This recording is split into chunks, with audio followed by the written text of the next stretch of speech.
తెలంగాణ రాష్ట్ర గ్రంథాలయ chairman doctor Riyaz Adilabad జిల్లాలో పర్యటించారు. జిల్లా కేంద్రంలోని డిస్ట్రిక్ట్ సెంట్రల్ లైబ్రరీని సందర్శించారు. జిల్లాలోని 13 లైబ్రరీల సిబ్బందితో సమావేశమయ్యారు. లైబ్రరీల స్థితిగతులను తెలుసుకున్నారు. గత బీఆర్ఎస్ ప్రభుత్వం గ్రంథాలయాలను సరిగ్గా పట్టించుకోలేదని విమర్శించారు. మరో 2 నెలల్లో తమ ప్రభుత్వ హయాంలో లైబ్రరీలు అభివృద్ధి చెంది తెలంగాణగా మారుతుందంటున్న స్టేట్ లైబ్రరీ చైర్మన్ డాక్టర్ రియాజ్తో మా NN Adilabad regional coordinator Satyanarayana face to face.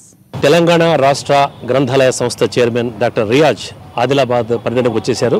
Adilabad జిల్లాలో ఉన్నటువంటి గ్రంథాలయాల పరిస్థితి, అలాగే ఇక్కడ ఉన్నటువంటి వసతులు, అలాంటి విషయాలు అంటే సిబ్బంది సంఖ్య, అవన్నీ వివరాలు తెలుసుకునేందుకు వచ్చారు. ప్రస్తుతం ఆయన మనతో పాటు ఉన్నారు. Sir, welcome to Adilabad. చెప్పండి, అంటే ఆదిలాబాద్ జిల్లాలో ఉన్నటువంటి గ్రంథాలయాల పరిస్థితి ఎలా ఉంది? అంటే వాస్తవంగా తెలంగాణ రాష్ట్రానికి గ్రంథాలయాలకు ఒక అద్భుతమైన సంబంధం ఉంది. ఈరోజు ఈ తెలంగాణ రాష్ట్రం యొక్క ఉనికి పాత హైదరాబాద్ రాష్ట్ర ఉనికిలో భాగంగా కనిపిస్తూ ఉంది.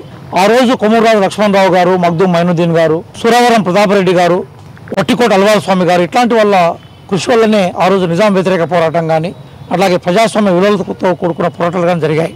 ఆ పోరాటాల సాక్షిగానే హైదరాబాద్ స్వతంత్ర రాష్ట్రంగా ఏర్పడింది. ఆ రోజు భారతదేశంలో విలీనమైంది. కాబట్టి ఆ పోరాట వారసత్వంలో భాగంగానే గ్రంథాలయాలను అభివృద్ధి చెందించాల్సిన బాధ్యత తెలంగాణ ప్రభుత్వం మీద ఉంది. ప్రియతమ ముఖ్యమంత్రి ఈరోజు రేవంత్ రెడ్డి గారి నాయకత్వంలో ప్రజా పరిపాలనను మేము అందించే ప్రయత్నం చేస్తున్నాం. ఆ నేపథ్యంలోనే నేను అనేక జిల్లాలు తిరిగి ఆకస్మిక తనిఖీల పేరు మీద వాస్తవ పరిస్థితి ఏంటో తెలుసుకునే ప్రయత్నం చేస్తున్నాను. ప్రధానంగా మా లక్ష్యం ఏంటంటే books according to the reader choice. అంటే అర్థం ఏంటంటే పాఠకులు ఎవరైతే కోరుకుంటున్నారో, చదువులు ఎవరైతే కోరుకుంటున్నారో వాళ్ళకు అనుకూలమైన పుస్తకాలను తెప్పియడం ఒక లక్ష్యం.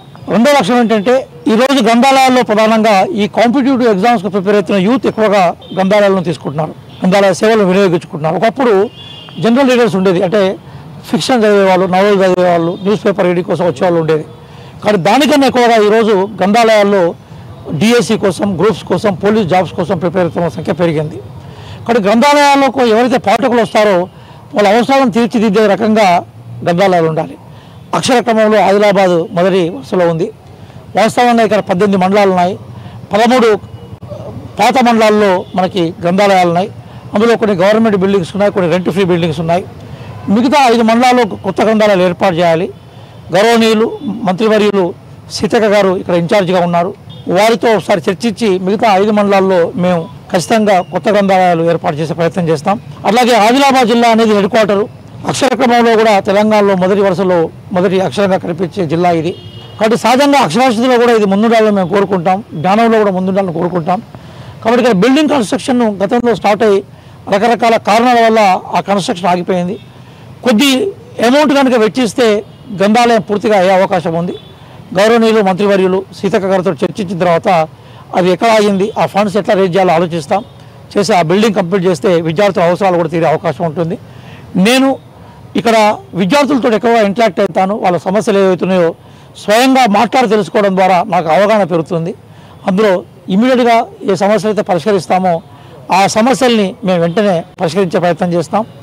ఏ సమస్యలు అయితే రాష్ట్ర స్థాయిలో కానీ జిల్లా స్థాయి యంత్రాంగంతో మాట్లాడి పరిష్కరించే అవకాశం ఉంటుందో ఆ దిశగా మేము పోతాం. ఏదైనా కూడా గౌరవనీయులు ప్రియతమ ముఖ్యమంత్రి రేవంత్ రెడ్డి గారు ఈ రాష్ట్రాన్ని జ్ఞాన తెలంగాణగా మార్చాలనుకుంటున్నారు.